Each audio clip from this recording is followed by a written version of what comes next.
मैं सतीश सोलियो coaching campus की ऑनलाइन क्लासेस में आपका स्वागत करता हूं एक बार फिर से।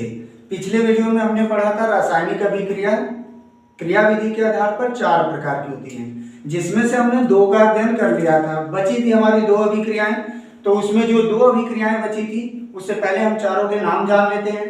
तो पहली थी आपकी संयोजन या संकलन या युगात्मक अभिक्रिया, दूसरी थी आपकी विस्थापन या प्रतिस्थापन अभिक्रिया, तीसरी आपकी थी वियोजन या अपघटन अभिक्रिया और चौथी थी आपकी द्विविस्थापन अभिक्रिया, जिसमें से हमने संयोजन और विस्थापन दोनों अभिक्रियाओं को पढ़ लिया था। तो आइए फिर देखते हैं अगली अभिक्रिया को। अगली अभिक्रिया हमारी है वियोजन या अपघटन अभिक्रिया। तो हमने अपघटन अभिक्रिया लिखा है, बात वही है। तो आइए देखते हैं इसकी परिभाषा। तो दिया गया है कि ऐसी अभिक्रिया जिसमें कोई पदार्थ अपने अवयवों में टूट जाता है।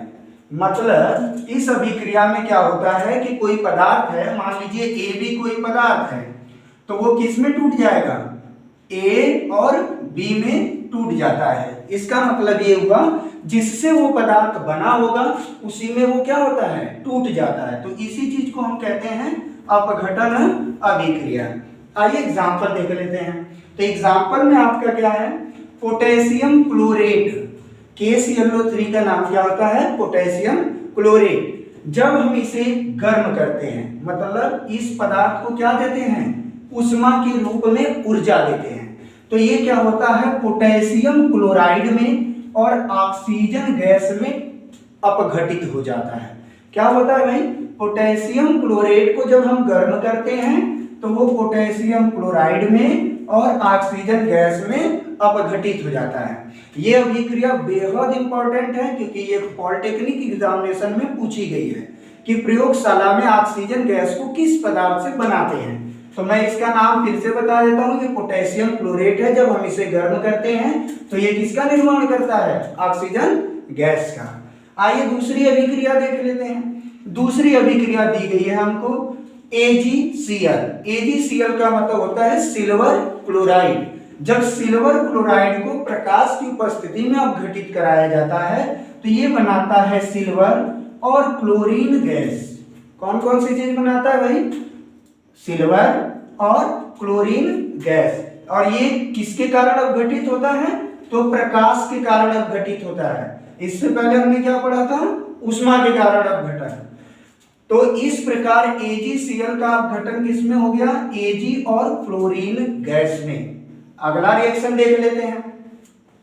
तो अगली अभिक्रिया में हमारा फेमस कंपाउंड दिया गया है सोडियम क्लोराइड। इसे टेबल साल्ट या आप कह सकते हैं जनरल साल्ट के नाम से जाना जाता है। सोडियम क्लोराइड को जब हम विद्युत मतलब इसके विलयन में क्या कर देते हैं? ये विलयन है इसका, AQ का मतलब विलयन होता है, एक्वस होता है। तो इसके जब जलीय विलयन में हम विद्युत को प्रवाहित करते हैं तो सोडियम और क्लोरीन गैस बनती है। कौन कौन सी चीजें बनती है भाई? सोडियम धातु बनेगी और क्लोरीन गैस बनती है।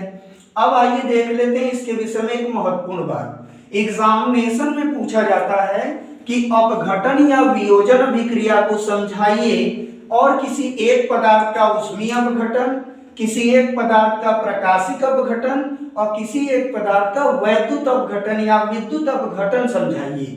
तो हम इन्हीं 3 अभिक्रियाओं को एग्जामिनेशन में डिफिनेशन के साथ लिख देंगे तो आपको पूरे मार्क्स मिल जाएंगे। तो ये तो बात हो गई किसकी? अपघटन या वियोजन अभिक्रिया की। वियोजन और अपघटन अभिक्रिया में एक अंतर भी होता है, मैं वो यहाँ क्लियर कर देना चाहता हूँ। अपघटन अभिक्रिया में सिर्फ अभिकारक से उत्पाद बनते हैं, मतलब कोई पदार्थ अपने अवयवों में टूट जाता है। लेकिन वियोजन अभिक्रिया में क्या होता है कि अगर वो जिस कारण मतलब ये पदार्थ जिस कारण टूटा है अपने अवयवों में, तो अगर वो कारण हटा दे तो इन दोनों पदार्थ से वापस ये बन जाता है। फिर से समझिएगा, अपघटन अभिक्रिया और वियोजन अभिक्रिया को यहाँ एक बताया गया है, लेकिन दोनों में अंतर होता है।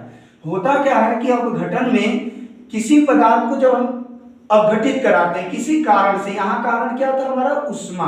तो ये किस में टूटा? KCl में और O2 में। KCl और O2 में टूट गया तो इन दोनों से इसका निर्माण इसमें नहीं होगा। तीर किधर की ओर है? सिर्फ एक दिशा की ओर है, मतलब ये एक दिशीय अभिक्रिया है। अनुत्क्रमणीय अभिक्रिया है, दोबारा उससे ये नहीं बनेंगे। लेकिन जब इसी पदार्थ को हम किसमें, बंद पात्र में लेकर गर्म करते हैं तो ये अभिक्रिया रिवर्सिबल भी हो जाती है। मतलब इसे बंद पात्र में लेकर जब हम गर्म करेंगे तो ये दोनों बनेंगे, लेकिन जब ही ये ठंडा होगा, कौन कौन, ये और ये दोनों फिर किस में बदल जाएंगे, केस येलो 3 में। तो उस समय ये तीर का मुख इधर भी हो जाता है, इस तरह हो जाएगा।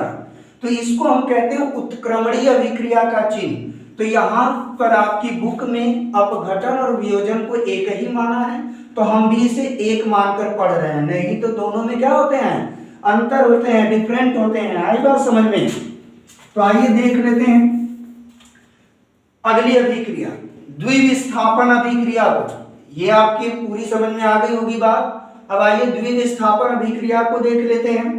तो द्विविस्थापन अभिक्रिया क्या होती है? ऐसी अभिक्रिया जिसमें पदार्थों के आयनों का विनिमय हो जाता है। विनिमय का मतलब होता है अदला बदली। मतलब ये एक ऐसी अभिक्रिया है जिसमें पदार्थ अपने आयनों का क्या कर लेते हैं, अदला बदली कर लेते हैं। ठीक है ना? आइए देख लेते हैं यहाँ पर एग्जांपल में। यहाँ पर मैंने लिया है सिल्वर नाइट्रेट और इसके साथ किसे लिया है, सोडियम क्लोराइड को। हम जानते हैं सिल्वर पर 1+ NO3 पर 1- और Na पर होता है 1+ और Cl पर होता है 1-।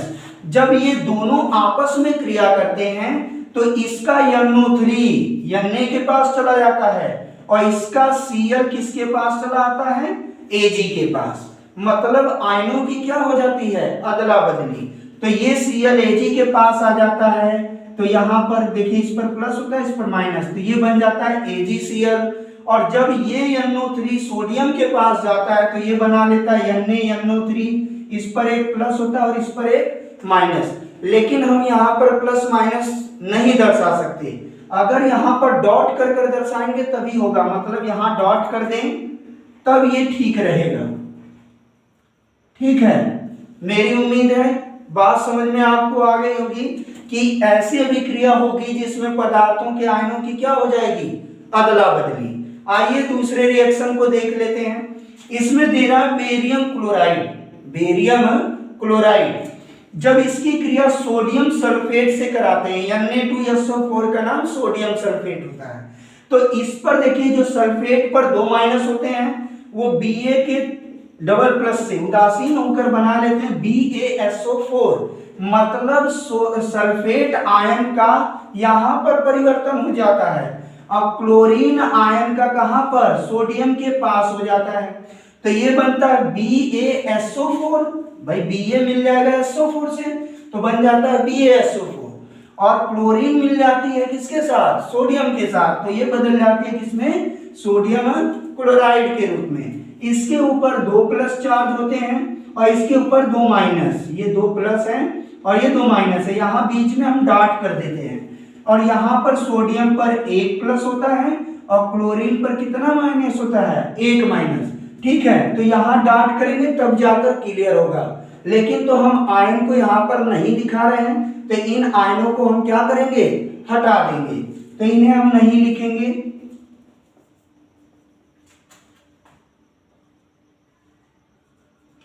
तो आइए फिर से बात को समझ लेते हैं। यहाँ पर हमने देखा कि सिल्वर नाइट्रेट की जब क्रिया हम सोडियम क्लोराइड के साथ कराते हैं तो इसका आयन सोडियम के पास और सोडियम का आयन इसके पास चला आता है, तो यहाँ पर बनता है AgCl और यहाँ बनता है NaNO3। इसका नाम है सोडियम नाइट्रेट, इसका नाम है सिल्वर क्लोराइड। अब नीचे वाली अभिक्रिया में देख लेते हैं। तो ये था आपका बेरियम क्लोराइड और ये क्रिया किया था सोडियम सल्फेट से और बनाया था यहाँ पर बेरियम सल्फेट, और यहाँ पर क्या बना था आपका, सोडियम क्लोराइड। अगर कोई समस्या हो तो कमेंट में जरूर लिखें, और किसी अन्य वीडियो की डिमांड हो आपकी तो वो भी बताएं। चैनल को लाइक, सब्सक्राइब और शेयर करें। उम्मीद है आज का पढ़ाया हुआ बिल्कुल आपके दिमाग में घुसा होगा।